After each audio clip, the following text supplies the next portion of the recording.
네, 참미애 스님, 최근 제주도에 이렇게 폭설이 내려서 또 어느 면에서는 이렇게 크리스마스를 위해서는 또 화이트 크리스마스 분위기가 있기는 하지만 또 많은 분들이 제주도에 여행을 왔다가 거의 3만 명 정도 이렇게 다리 묶여서 어제부터 조금씩 비행기를 타고 이렇게 돌아간다고 합니다. 혹시 여기 여행 오셨다가 머무신 분 계십니까?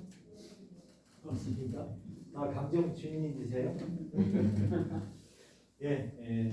성탄절이 되면 늘 이렇게 부활절도 마찬가지만 예수님이 이 땅에 오심에 대해서 하나님께서 우리를 당신의 구원의 자리에 초대하기 위해서 이 땅에 오셔서 많은 은총을 무한한 은총 또 거저주는 은총을 우리에게 나눠주시고 채우셨다라는 그 기쁨으로 우리가 신자들은 서로 성탄 축하합니다, 부활 축하합니다 이렇게 하거든요. 어떤 분들은 유식하게 메리 크리스마스 그래서 여기 보니까 여기 있는 분들은 대부분 다 유식한 것 같아가지고 한번 인사를 해보겠습니다. 메리 크리스마스 하면 메리 크리스마스. 저 시작도 안 했어요.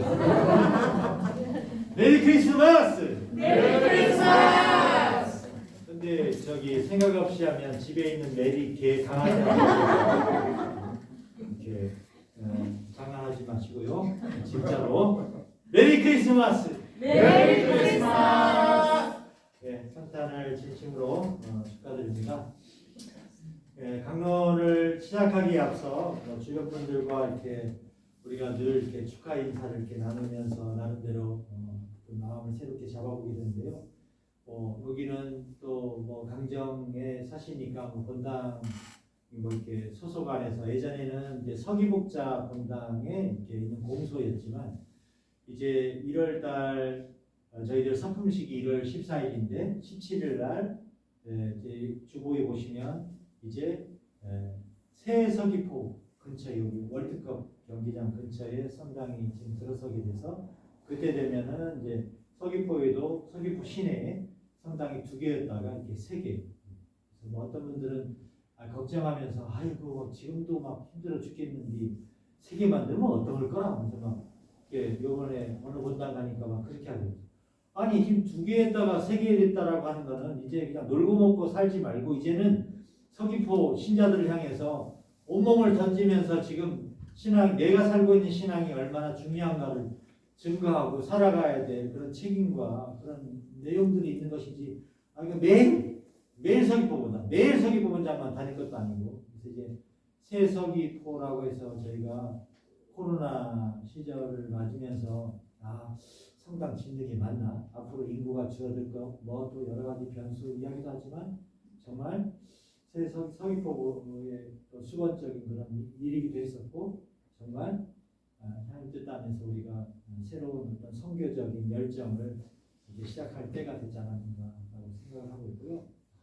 어떤 공소로서 어떤 관할구역은 이 새 서귀포 관할구역이 있어서 좀 더 또 우리 제주교구에 여러 본당도 있지만 여기 강정평화센터 또 나름대로 또 지킴이들과 또 여러분들이 오가면서 해오셨던 것들도 있지만 우리가 본당 안에서 또 협력에 관련된 또 내용들을 또 서로 머리를 맞대고 할 수 있는 걸 찾아볼 수 있으면 좋겠다는 생각이 듭니다. 그래서 예전에는 저 성탄 대축이라 미사 와가지고 오늘 강정평화센터에서 미사하는 거는 처음 다 저 천막 저기 찬바람 부는 천막에서 구구절절 하면서 미사를 이렇게 해서 이렇게 그때 막 달려온 분들한테 격려도 주고 이렇게 축하하는 마음이 있었다는 생각이 들고요. 오늘 또 마침 주일인데 여기 계신 분들 중에 또 어떤 분들은 열심히 하셔가지고 어제 본당에 미리 가가지고 성탄 밤미사도 참석하고 또 어떤 때 늦은 시간까지 하고 또 오늘 이 자리에도 주교님 오늘 가야 되겠라고 하는 분도 있고 또 안 가면 출석부 때문에 가면 내 거야 되니까 하는 분도 있고 또 어떤 분들은 다른 일정으로 성탄 밤미사는 아예 이게 노시 이런 밤에 일어난 그런 데 가는 거 힘들어가지고 오늘 남미사만이라도 잘 봉헌하게 서둘러서 오신 분이 있으리라 생각합니다. 그래서 정말 정말 여기 있는 여러분 모두에게 정말 진심으로 주님의 성탄이 기쁨 가득한 이런 하루이길 함께 인사드리고 싶습니다. 아까 시작하면서 말씀드린 것처럼 예수님께서 2000년 전에 수천 번, 수백 번 매년 베들레헴에서 탄생한다 하더라도 우리 마음 안에 주님의 성탄이 들어오지 않으면 성탄의 의미는 아예 저희가 그 성탄의 의미라고 하는 것을 아주 작게 받아들이는 것밖에 아니다. 그래서 내 안에 주님의 성탄이 들어오게 하면 하나님께서 왜 예수님을 통해서 포도제사에서 얘기로 오셨을까라고 하는 그 의미를 되씹어보고 보면서 여러분들이 정도도 아니고 이 감정이라는 곳에서 그리스도의 제자로서 정말 오늘 우리의 현실들을 이해가지고 내가 뭘 할 수 있을까라고 하는 그런 마음 책임과 또 그런 연대 그런 공감들이 있기 때문에 이 자리에 남아있지 않나 생각합니다. 언제나 그렇지만 우리가 성탄을 생각하면 어린 시절부터 늘 설레고 한 해를 마감하는 연말이기도 하지만 많은 사람들이 저기 이렇게 시내 가보면 늘상 이렇게 축제로 인식해버리는 것이 올해입니다. 또 어느 쪽에서는 먹고 마시는 흥청된 자리로서 생각해보기도 하지만 또 선물을 이름으로 이렇게 선물이라는 이름으로 주고받는 그런 어떤 소비. 그래서 예수님의 탄생 의미가 벌써 가려져 버린 지 오랜 시간인지 모르겠습니다. 그래서 도시는 점점 화려하게 또 상점이나 대형마트 같은 데서는 좀 더 사람들에게 다 더 화끈하게 지갑 열 수 있도록 막 이렇게 장식해놓고 그런 것들을 초대하기도 합니다. 코로나 이전에 이게 제가 한번 들었던 이야기를 보면 크리스마스 이브날 꼭 그날 연인들이 데이트하다가 하도 저녁 늦게까지 놀다 보니까 집에 가기도 어렵고 그래서 이제 주변에 이렇게 숙소를 이렇게 찾게 되는데 어제도 보니까 보통 때 뭐 한 5만 원 안 되는 숙소값이 서울 보니까 13만 원. 또 저녁이 들어오는 시간도 저녁 8시 9시면 들어가야 되는데 밤 11시부터 들어오게 이렇게 그만큼 이렇게 춥기도 하고 크리스마스 축제 보내면서 그러니까 숙소나 방을 구하기가 정말 어렵다 이날은 그런 광고들이 많습니다. 그래서 이야기를 들을 때 마침 예수님 성탄 때도 보면 베들레헴에 요셉하고 마리아가 가난해가지고 주변에 묵을 방을 찾으려고 했었는데 찾지 못해가지고 그날 밤을 마구간에서 이렇게 지내게 된 이야기처럼 그래서 당시에 여건방을 구하기 어렵다는 그 현실이 마찬가지로 오늘 우리 현실하고 아이라는 이야기 다가오기도 합니다. 예수님의 탄생, 예수님의 강생을 기억하는 오늘 이 날에 그 의미를 기억하는 사람들이 점점 어쩌면 사라져가고 있는 것이 아쉬운 현실이기도 합니다.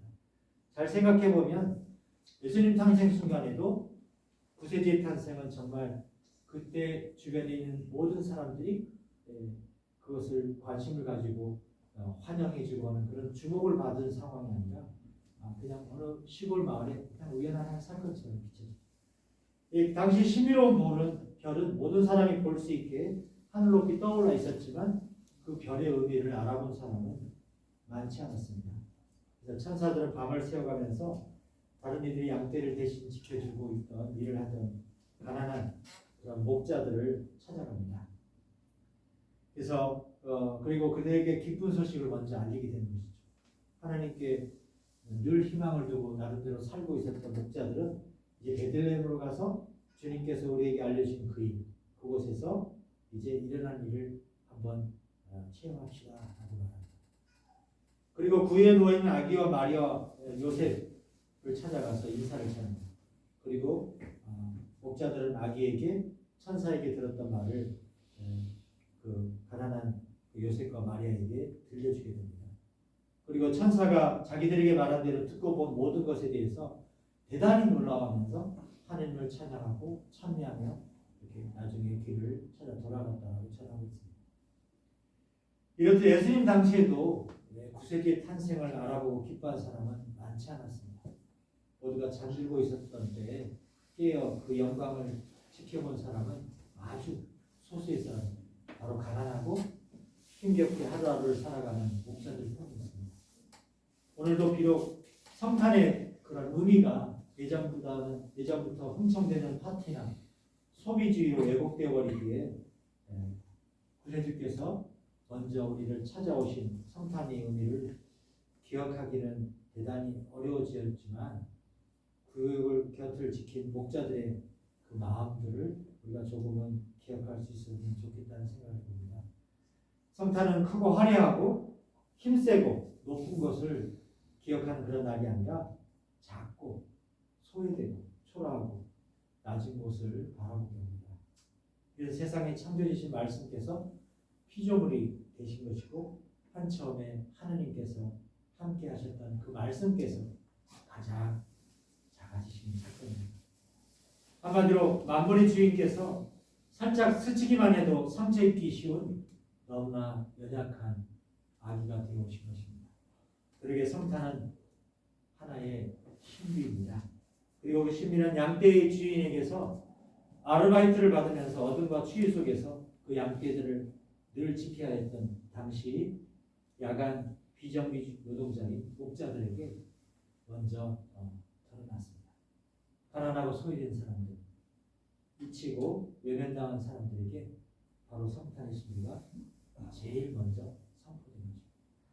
오늘 우리가 미사를 봉헌한 이곳에 어느 때 이 천막에서 기억을 보면 비와 눈바람을 맞고 또 초라해버리는 저 천막 몇 개 있는 그곳에서 정말 서울에 수백 년 동안 권력이 중심지라는 그런 서울에서 멀리 떨어져 있는 이 제주라는 변방에서 드리는 성탄의 그런 미사의 풍경들을 우리가 기억해 보게 됩니다. 우리가 서 있는 곳, 이곳 뒤편에 거대한 해군기지의 모습들이 자리하고 있습니다. 매일 우리가 이곳에서 천막에서 생명평화미사를 봉헌하고 또 특별히 성탄미사를 봉헌하는 것은 높고 화려하고 큰 것을 바라보기 위해서가 결코 아닙니다. 오늘 우리는 참된 생명과 평화의 이름으로 거의 15년째 거리에서 찬바람 맞으면서 정의로움을 호소하는 강정의 여러 지킴이들과 함께 성탄을 기억하려고 이 자리에 모인 것이라고 생각합니다. 마치 말씀이 사람이 되어 오신 기쁜 소식이 목자들에게 먼저 울려 퍼졌듯이 국가의 공권력에 맞서서 힘겨운 목소리를 오늘도 외치고 있는 이들에게도 하루빨리 그 기쁜 소식이 전해지기를 바라면서 우리의 오늘 성탄의 신비를 함께 묵상하는 것입니다. 늘상 안보라는 이름으로 더 큰 이익에 탐욕을 부린 이들로 인해서 평화의 가치가 훼손당했고 그렇게 잘못된 법과 제도를 바로잡기 위해서 5,700 오늘 1일 넘게 싸우고 있는 이들 또 구세주 강생의 신비를 기억하여 이곳에서 우리는 성탄을 보내는 것입니다. 친한 형제 자매 여러분, 우리는 성탄을 기념하며 가장 높으신 하나님께서 우리들의 세상 안으로 들어오셨다고 이야기합니다. 그분은 크고 힘세고 화려한 이들을 위로하기 위해서 오신 것이 아니라 작고 잊혀지고 또 하루하루 위태로운 이들을 만나러 태어나셨습니다. 그래서 구유에 태어나셨고 한 생을 머리 들고 쫓아오는 삶을 사셨고 언제나 가난한 이들의 벗이 되어 주셨습니다. 그거는 마지막 순간에도 모든 것을 십자가에서 우리에게 내어주셨습니다. 그 그리스도의 강생을 기억하며 축복하는 우리 역시도 이제 초라해져가는 그런 천막 옆에서 차가운 바람과 싸워내면서 불의를 고발하기 위해서 하루하루를 오늘도 버티고 있는 일과 연대하면서 성탄을 기억했으면 좋겠습니다. 세상은 크리스마스 이날을 더 화려하게 기억하고 크고 자극적인 것을 추구하는 파티로 여겨지고 있지만 우리는 주님 강생의 참된 의미를 기억하면서 그 신비를 제대로 바라볼 수 있으면 좋겠습니다. 무엇보다 타인을 경쟁의 대상으로 보는 것이 아니라 따뜻한 이웃으로 바라보고 내 말을 먼저 외치기보단 그들의 가슴 서린 이야기들을 하나하나 시간 내어 들어주고 함께 아파하고 함께 분노하고 또 서로의 손을 잡아줄 수 있을 때 주님께서 먼 곳에서 우리를 만나기 위해 사람이 되어 찾아오신 것처럼 우리도 다른 누군가에게 기꺼이 다가갈 수 있을 것입니다. 어둠과 그늘 밑에 있는 우리를 만나기 위해 찾아오신 주님께서 오늘의 시대의 탐욕을 아파하는 모든 이들을 오늘도 주님 평화의 길로 이끌어 주실 것입니다. 우리보다 그 주님을 알아뵙고 만나기 위해서 믿음의 길을 나섰던 목자들을 기억하면서 우리도 우리 각자의 자리에서 일어나 소외되고 가난한 이웃 곁으로 좀 더 다가갈 수 있으면 좋겠습니다. 모든 사람을 비추는 참빛이 세상에 왔다. 말씀이 사람이 되시면 우리 가운데